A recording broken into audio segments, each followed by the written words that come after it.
Welcome to MP school notes. MP school notes में आपका स्वागत है। आज हम MP board class 10 general English text book the spring blossom का लेसन 11 विंड का अध्ययन करेंगे। अगर आप चैनल पर नए हो तो चैनल को सब्सक्राइब करें, जिससे आपको नई वीडियो की जानकारी मिल सके और आप औरों से आगे रहें। धन्यवाद। आज की वीडियो क्लास में हम देखें। In today's video class we will see summary of the poem. R.L. Stevenson द्वारा लिखी प्रकृति पर आधारित एक बहुत अच्छी कविता जिसका नाम विंड है, अर्थात हवा। हवा के बारे में जानेंगे। हवा जो हमें दिखाई नहीं देती, हम उसे महसूस करते हैं।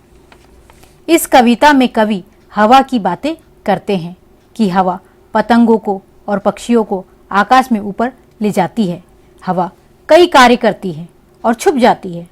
वह दिन भर यहाँ से वहाँ चलती रहती है और तेज स्वर में गाना गाती है। कवि हवा से पूछता है कि क्या तुम युवा हो या वृद्ध हो। Now let me start with poem wind. I saw you toss the kite on high and blow the birds about the sky, and all around I heard you pass like ladies skirt across the grass. Oh, wind are blowing all day long. Oh, wind that sings so loud a song. I saw the different things you did, but always you yourself you hid. I felt you push, I heard you call. I could not see yourself at all. Oh, wind are blowing all day long. Oh, wind that sings so loud a song. Oh, you that are so strong and cold. Oh, blower, are you young or old? Are you a beast of field and tree, or just a stronger child than me? Oh, wind are blowing all day long. Oh, wind that sings so loud a song. By Robert Louis Stevenson. Wind का first stanza देखते हैं अपन। I saw you toss the kites on high. I यानी मैं, सो यानी देखा था, सी का सेकेंड फॉर्म सो और थर्ड फॉर्म सीन। यू यानी तुम, टॉस यानी उछालना, जैसे हम सिक्के को उछालते हैं। द काइट्स कई पतंग, ऑन यानी ऊपर और हाई यानी ऊंचा। मैंने देखा तुम पतंगों को ऊंचा उठाते हो। Second, and blow the birds about the sky. And यानी और, ब्लो यानी फूकना या उड़ाना। द बर्ड्स, बर्ड्स यानी पक्षी, अबाउट यानी तक, स्काई यानी आकाश। और आकाश में परिंदों या पक्षी को इधर उधर उड़ाते हो। कौन उड़ाता है? हवा। And all around I heard you pass. And यानी और, ऑल अराउंड यानी चारों ओर, हर्ड यानी सुना था, यू यानी तुम और पास यानी गुजरना। क्लास में भी अपन एक क्लास से दूसरी क्लास में जाते हैं तो पास होता है। पास अवे यानी कोई मर जाता है उसको भी बोलते हैं। तो यहां गुजरना है मतलब। और चारों ओर मैंने आपको जाते सुना है। Fourth line, like ladies skirt across the grass. Like यानी यहां पर लाइक का मतलब जैसे है और लाइक का मतलब पसंद करना। लेडीज यानी महिला, स्कर्ट यानी घाघरा भी होता है और लहंगा भी होता है। अक्रॉस, अक्रॉस मतलब एक ओर से दूसरी ओर। द ग्रास, ग्रास यानी घास। जैसे महिलाओं का लहंगा पूरी घास में फैला हुआ है। ओ wind a blowing all day long. आपको ये विंड है हवा या पवन जो भी आप कह सकते हैं। अ ब्लोविंग चलना, ऑल डे यानी पूरे दिन, और पवन दिन भर बहने वाली। उसके बाद next line, O wind that sing so loud a song. O wind वही हवा या पवन, दैट सिंग यानी गाना, सो लाउड सॉन्ग यानी तेज आवाज में गीत गाना। ओ पवन जोरों से एक गीत गाने वाली। अब अपन सेकेंड स्टेंजा देखेंगे। इसके पहले हम ये देखेंगे कि rhyme pattern A A B B C C. यहां आप देख रहे होंगे पहले इसमें पहली लाइन में हाई और स्काई, दोनों में हाई ई और स्काई आ रहा है, इसका मतलब ए ए। और जो सेकेंड और थर्ड लाइन में पास और ग्रास, पास स और ग्रास है ना, तो ये बीबी पैटर्न। और नीचे फिफ्थ और सिक्स लाइन में लॉन्ग और सॉन्ग, तो लॉन्ग और सॉन्ग में भी ग ग आ रहा है, ये सी सी। सबको समझ में आ गया। यहां पर repetition of last two line in every stanza, और लास्ट में जो दो लाइन है वो तीनों स्टेंजा में लास्ट में दोहराई गई है। सेकेंड स्टेंजा पे चलते हैं अपन। I saw the different things you did, है ना, डिफरेंट यानी अलग अलग, और थिंक यानी चीजें। तो मैंने भिन्न भिन्न चीजें देखी जो तुमने की है। But always you yourself you hid, but यानी किंतु, ऑलवेज यानी हमेशा, और यूर सेल्फ यानी खुद ही या स्वयं, हिड यानी छिपाती हो या छुपती हो। लेकिन सदा आप खुद को छुपाती, कौन छुपाती है? हवा छुपाती है। आई felt you push I heard you call, मैंने तुम्हारा जोर महसूस किया है, मैंने तुम्हें आवाज देते सुना है। कौन को सुना है? हवा को सुना है, कि हवा हमें पुश यानी धक्का भी होता है, तो यहां हवा हमें धक्का भी दे रही है और मैंने उसकी आवाज भी सुनी है। आई could not see your self at all, call यानी पुकारना, और कुड नॉट सी यानी नहीं देख सकते, एट ऑल यानी पूरी तरीके से। मैंने तुम्हें बिल्कुल नहीं देखा, मैं तुम्हें बिल्कुल नहीं देख सका, क्योंकि हवा को कोई देख सकता है क्या? नहीं देख सकता ना, इसलिए कवि ने भी उसे नहीं देखा। ओ wind a blowing all day long, यहां पर ने पहले ही ऊपर इसका मतलब समझ लिया है, तो मैं इसको आपको हिंदी में समझा देती हूँ। ओ पवन दिन भर बहने वाली, O wind that sings so loud a song, ओ पवन जोर से एक गीत गाने वाली। तो इसमें भी आपने देखा होगा स्टेंजा में डिड और हिड, कॉल और ऑल, और लॉन्ग और सॉन्ग, ये rhyming A A B B C C. Third stanza देखते हैं। O you that are so strong and cold, तो यहां पर स्ट्रॉन्ग यानी मजबूत और कोल्ड यानी ठंडा। ओ तुम जो बहुत मजबूत और ठंडी हो, कौन है? हवा, पोएट कह रहा है। ओ ब्लोवर आर यू यंग और ओल्ड, यहां ब्लोवर किसको बताया है? पवन को। यंग यानी युवा और ओल्ड यानी बूढ़े या वृद्ध। हे पवन आप युवा हो या बूढ़े हो, कवि पवन से पूछता है। Are you a beast of field and tree, क्या तुम, विस्ट यानी जानवर, फील्ड यानी मैदान भी होता है और खेत भी होता है, और ट्री यानी पेड़, क्या तुम खेत और पेड़ के जानवर हो? और just a stronger child than me, या मुझसे ज्यादा मजबूत बच्चा हो, कवि पवन को कह रहा है कि तुम मजबूत बच्चे हो क्या। O wind a blowing all day long, ओ पवन दिन भर बहने वाली, wind that sing so loud a song, ओ पवन जोर से एक गीत गाने वाली। ये तीनों स्टेंजा हमने हिंदी और इंग्लिश में समझ लिया। इसके पोएट का नाम है रॉबर्ट लुइस स्टीवेंसन। तो ये पोएम का और पोएट का नाम आपको याद करना है, क्योंकि कई बार पैसेज आते हैं और पैसेज में पोएट और पोएम का नाम याद करना पड़ता है। इस पोएम को आप बार बार सुनो तो आपको इसके हर एक वर्ड याद हो जाएंगे, जिससे एग्जाम में आपको आएंगे तो आप इसको देखते से ही पहचान जाओगे कि ये किस पोएट ने लिखी है और ये कौन सी पोएम है। अबाउट द पोएम, कविता के बारे में। It is a nature poem by R.L. Stevenson. In old textbook, poet's name is given as Virginia Woolf. यह R.L. स्टीवेंसन द्वारा रचित प्रकृति पर आधारित एक कविता है। पुरानी पुस्तक में कवि का नाम दिया गया है Virginia Woolf. The wind causes the kites to go up and the birds to fly in the sky. हवा के कारण पतंग ऊपर जाती है और पक्षी आकाश में उड़ते हैं।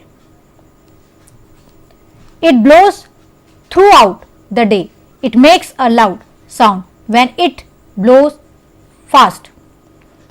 यह दिन भर चलती है, तेज चलने पर तेज आवाज करती है। Though we can not see the wind it causes great things to happen. हालांकि हम हवा को नहीं देख सकते हैं, लेकिन यह कई चीजें को घटित करती है। Sometimes it is strong enough to bring disaster and at other times it is cool and pleasant. कभी कभी यह आपदा लाने के लिए पर्याप्त मजबूत होती है और अन्य समय में यह ठंडी और सुखद होती है। How much have I understood, मैंने कितना समझा है।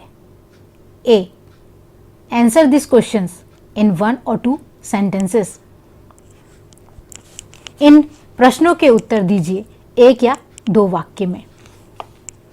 First question, who takes the kites high. पतंगों को कौन ऊंचा ले जाता है।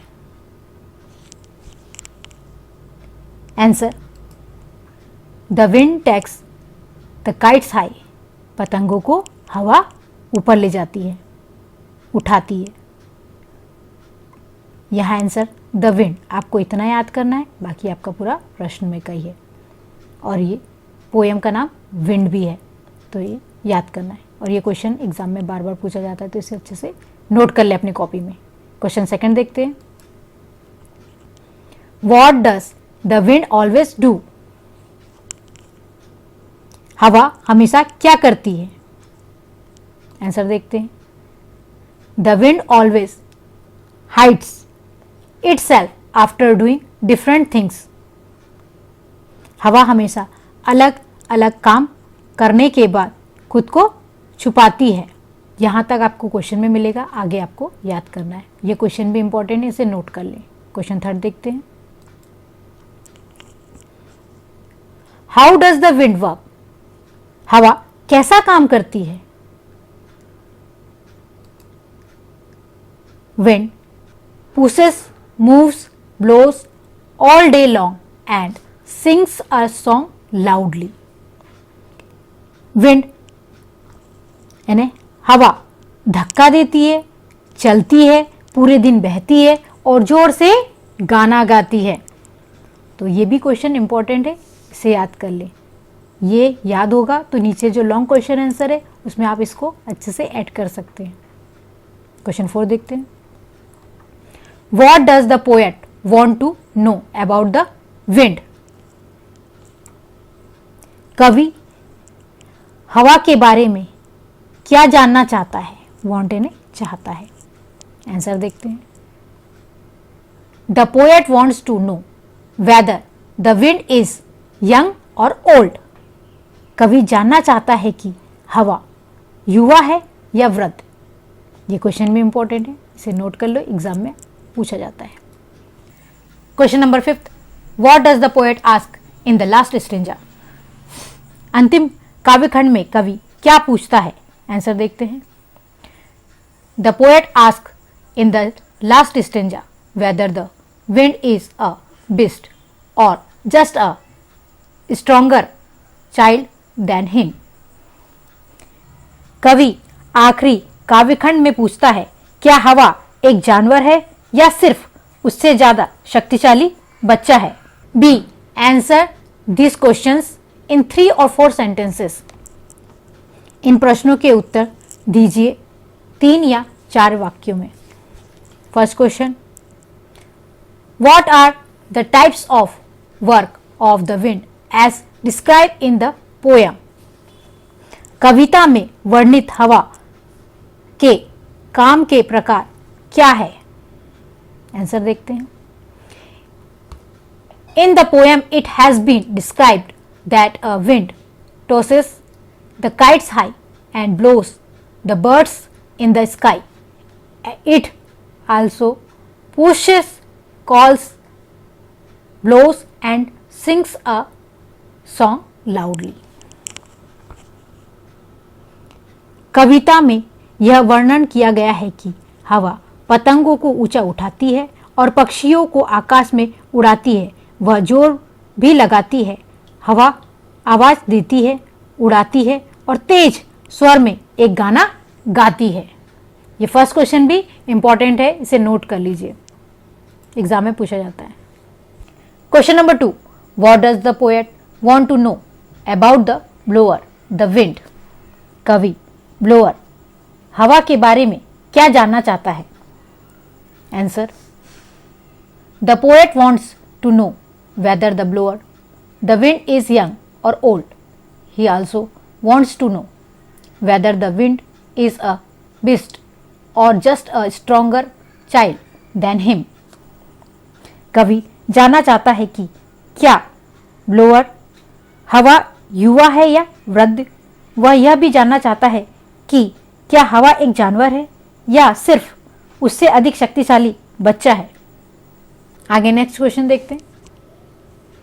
Read the extract carefully and answer the questions given under it. उद्धरण को ध्यान से पढ़े और इसके अंतर्गत दिए गए प्रश्नों के उत्तर दो।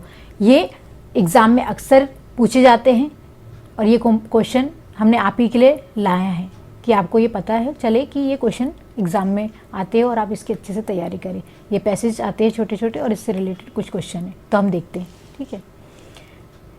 O you that are so strong and cold, a blower are you young or old? Are you a beast of field and tree or just a stronger child than me? Question. First question आता है, name of the poem is, poem का नाम सभी को पता है, wind. Second question, beast means, यानी beast का मतलब क्या है? क्या ये फ्रूट्स है, फल है, फ्लावर है, फूल है, एनिमल जानवर है, क्या है? तो एनिमल आएगा। बिस्ट का मतलब क्या है? Animal. Which are the rhyming word? आपको मैंने इस पर पहले भी राइमिंग वर्ड के बारे में बताया। तो अब ये 3 ऑप्शन दिए, इनमें से क्या है? Strong and cold, tree and me, young and old. इसका आंसर आएगा ट्री एंड मी, बी। इसे ध्यान से नोट कर ले अपनी कॉपी में, एग्जाम में हमेशा पूछा जाता है, इंपॉर्टेंट है। नेक्स्ट क्वेश्चन, ये सेकंड पैसेज है, ये भी इंपॉर्टेंट है, ये भी आता है। I saw the different things you did but always you yourself you hid. I felt you push, I heard you call, I could not see yourself at all. Question first, the poet is talking about. Poet किसके बारे में बता रहा है, पूछ रहा है, किसके बारे में बता रहा है? द स्काई, आकाश के बारे में, द विंड, हवा के बारे में या पवन के बारे में। तो इसका आंसर बी आएगा, the wind. Second question, the opposite word for different is blank. Different का विरोधार्थी या विलोम शब्द क्या है? पुश है, धकेलना, सेम यानी समान, या विंड यानी हवा। तो डिफरेंट यानी भिन्न होता है, तो इसका बी ऑप्शन आएगा, same. Last third question, name the poet. सबको पोएट का नाम कमेंट बॉक्स में लिख के बताना है कि पोएट का नाम क्या है। In next class lesson 12 Maharana Pratap. Thanks for watching, like, share and subscribe MP School Notes।